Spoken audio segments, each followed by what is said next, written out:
You've already had a little practice identifying evidence, and I want to talk about evaluating evidence. Normally, I save this until we're working on the research paper.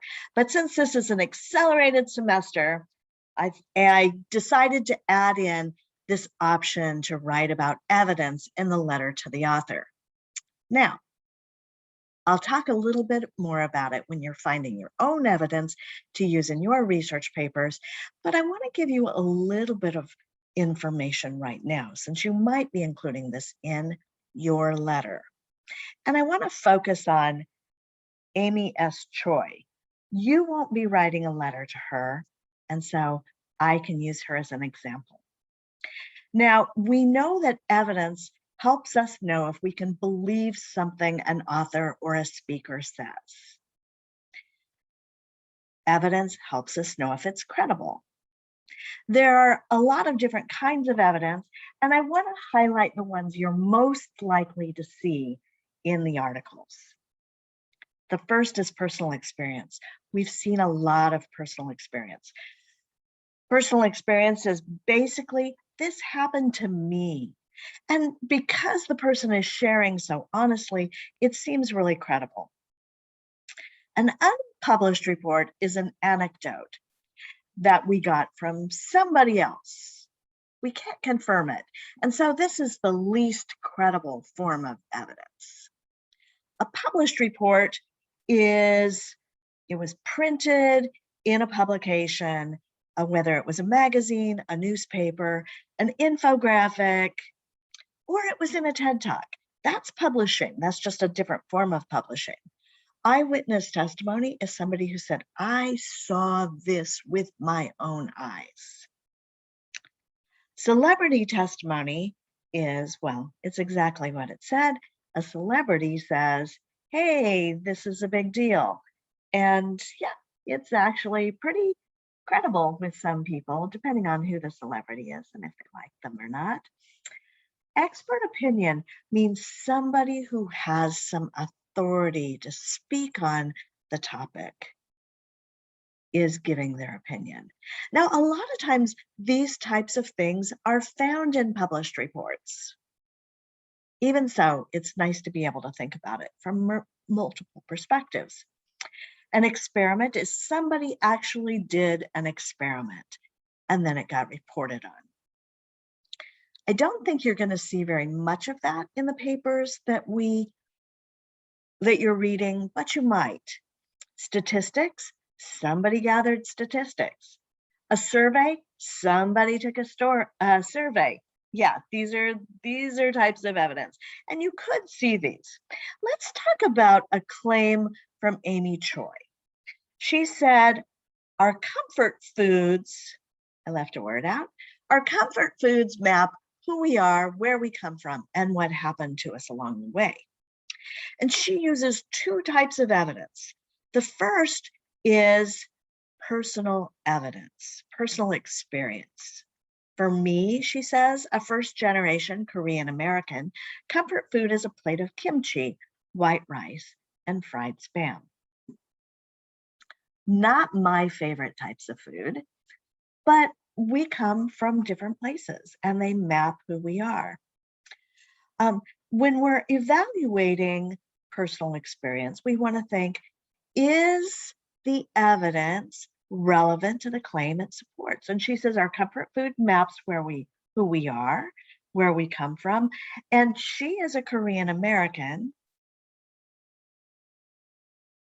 So it makes sense. It's relevant that she talks about what her comfort foods are. Is this unique? Is this typical that our comfort foods would map who we are? Well, my comfort foods include things like macaroni and cheese, which my mom used to make when I was a kid, cinnamon rolls, which my mom used to make when I was a kid. Teriyaki steak is a comfort food because it maps where I came from. I lived in Hawaii when I was a little girl, and we often ate teriyaki steak. It also maps things that happen to us along the way. I love enchiladas suizas because a dear friend of mine made them, taught me how to make them, and when I make them, I think about her. So my experience says Amy Choi's claim and her evidence is not unique to her. It's relevant and it applies to all of us.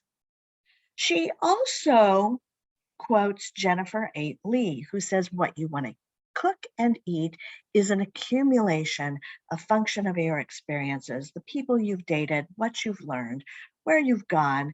There may be inbound elements from other cultures, but you'll always eat things that mean something to you." Is it relevant? Yes, it does map who we are, where we come from, and what happened along the way. She just expands these ideas.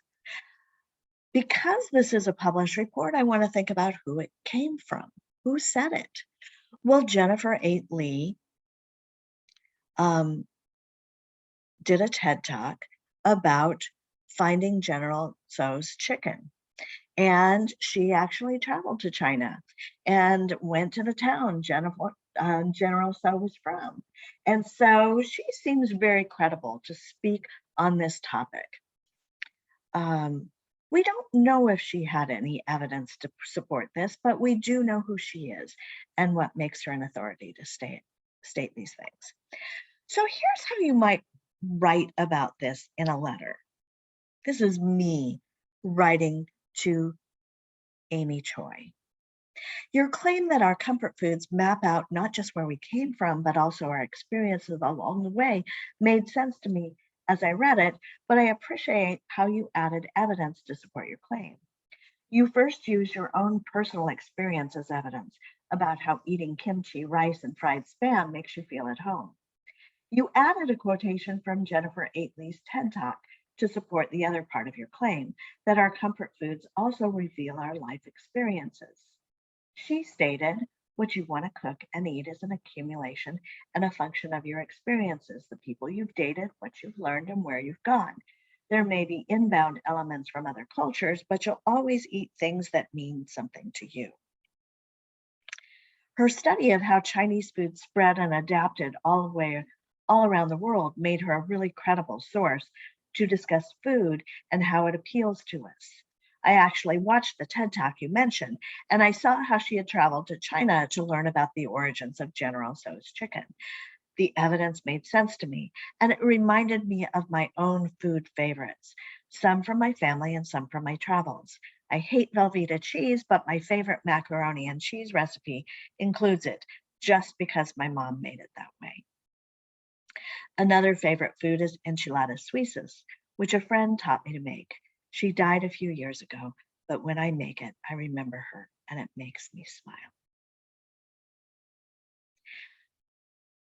That's enough for now. You get the idea of what would go into a formal letter in which you're writing about